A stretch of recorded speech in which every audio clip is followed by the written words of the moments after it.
तिलहनी फसलों में सोयाबीन भारत में दूसरे स्थान पर है, जबकि पूरे देश में सोयाबीन का सर्वाधिक उत्पादन मध्य प्रदेश में ही होता है।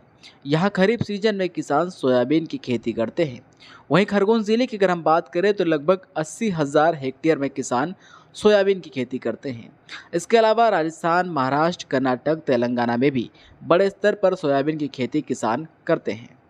आपको बता दें कि सोयाबीन किसानों के लिए तो फायदेमंद है ही, साथ ही स्वास्थ्य की दृष्टि से भी अत्यधिक महत्वपूर्ण फसल मानी जाती है। हालांकि पिछले कुछ सालों में यह जरूर देखा गया है कि सोयाबीन की खेती में मुनाफा कम होने लगा है, लेकिन बावजूद इसके किसान बड़े पैमाने पर खेती कर रहे हैं। खरगोन कृषि अनुसंधान केंद्र में पदस्थ वरिष्ठ कृषि वैज्ञानिक R.K. सिंह ने लोकल 18 को बताया है कि किसान चाहे तो सोयाबीन के उत्पादन को बढ़ा सकते हैं और अधिक मुनाफा भी कमा सकते हैं। इसके लिए जरूरी है कि किसानों को खेतों में सही और पूरी तकनीक को इस्तेमाल करना चाहिए।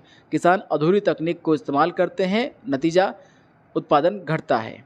इसलिए किसानों के लिए ज़रूरी है कि जिस खेत में पानी लगता है वहाँ सोयाबीन की खेती नहीं करें, क्योंकि ऐसे में बीज सड़ने और सूखने का खतरा ज़्यादा रहता है। इसलिए ज़मीन का चयन करते समय किसान ध्यान दें कि ज़मीन पानी मुक्त हो। इसके अलावा किसानों को 20 जून के आसपास ही बुआई करना चाहिए। इसमें भी ध्यान रखना चाहिए कि मिनिमम 100 मिलीमीटर यानी कि 4 इंच बारिश होने के बाद ही बुआई करना अच्छा रहता है। सोयाबीन की खेती किस तरह से करें और कौन सी ऐसी तकनीक अपनाई जाए जिसके जरिए किसानों को बेहतर मुनाफा मिल सके और उत्पादन बढ़ सके। इसके अलावा किसानों को कौन सी नई किस्मों के बीज अपने खेत में बोना चाहिए जिससे उत्पादन बढ़ जाए और किसानों को मुनाफा भी अधिक हो पाए। चलिए वैज्ञानिक R.K. सिंह से जानते हैं विस्तार से। ज़्यादातर किसान भाई खाद के बारे में, उर्वरक के बारे में ध्यान नहीं देते हैं।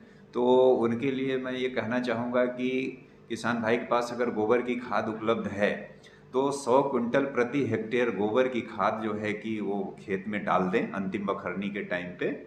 और उसके बाद जो है कि वो अगर रासायनिक उर्वरक की जब बुआई के समय देना होता है तो रासायनिक उर्वरक में 25 किलोग्राम जो है नत्रजन चाहिए होता है, 60 किलोग्राम फास्फोरस चाहिए होता है, 40 किलोग्राम पोटास और 20 किलोग्राम सल्फर होना होता है। तो ये प्रति हेक्टेयर की मात्रा है। अगर इसको हम खाद में कन्वर्ट करके बताएं कि अगर किसान जो है कि सिंगल सुपर फास्फेट देता है तो 56 किलोग्राम जो है कि यूरिया और 375 kilogram super phosphate, single super phosphate और 67 किलोग्राम उसको पोटास देने की ज़रूरत पड़ती है। और अगर यही डीएपी के माध्यम से अगर देता है तो उसे करीब 125 किलोग्राम डीएपी और 67 किलोग्राम पोटास और साथ में 25 किलोग्राम बेंटोनाइट सल्फर प्रति हेक्टेयर की दर से देना उसको ज़रूरी है।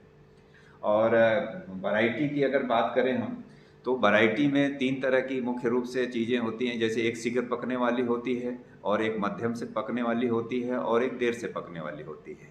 तो जो पुरानी वैरायटी है ज़्यादातर किसान अभी JS 9560 है, JS 335 है, JS 9305 है, ये वैरायटी उगा रहे हैं।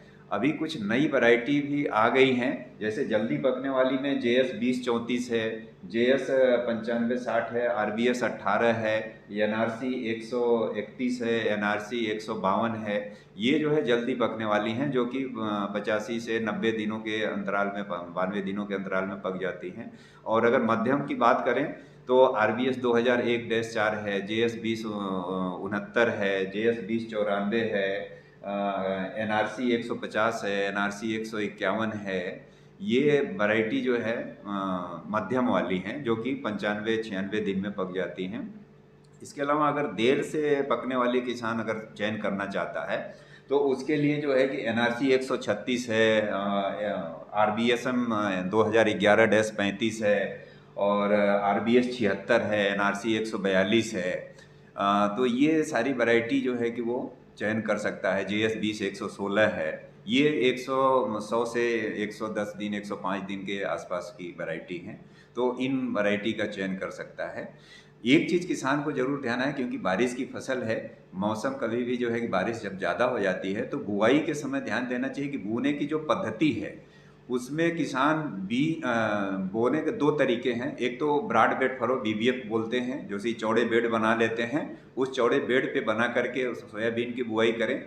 अगर वो सुविधा नहीं है तो रीज एंड फरो पे, मतलब कुंड और नाली पद्धति से बुआई करें। तो इसमें दोनों स्थितियों में फ़ायदा होता है। अगर बारिश ज़्यादा हो जाती है तो भी फ़ायदा होता है और बारिश कम होती है तो भी फ़ायदा होता है, क्योंकि जो मेड़ बनती है उसमें मॉइस्चर जो है कि कंजर्व हो जाता है। तो अगर कोई ड्राई स्पेल थोड़ा सा लॉन्ग 15 दिन 20 दिन का भी हो जाता है तो हमारी सोयाबीन की फसल पे ज़्यादा असर नहीं आता है। अगर उसी तरह से ब्रॉड बेड फरो में भी होता है, लेकिन अगर वो फ्लैट बेड में बोता है तो ज़रा भी 5-7 दिन 10 दिन का जैसे ही अगर गैप होता है ड्राई स्पेल का तो हमारी फसलें सूखने लगती हैं। तो इसलिए किसानों को ये सलाह दी जाती है कि बुआई के लिए वो ब्रॉड बेड फरो या खून नाली पद्धति जो रीज एंड फरो पद्धति है उससे बुआई करें। लोकल 18 के लिए खरगोन से दीपक पांडे की रिपोर्ट।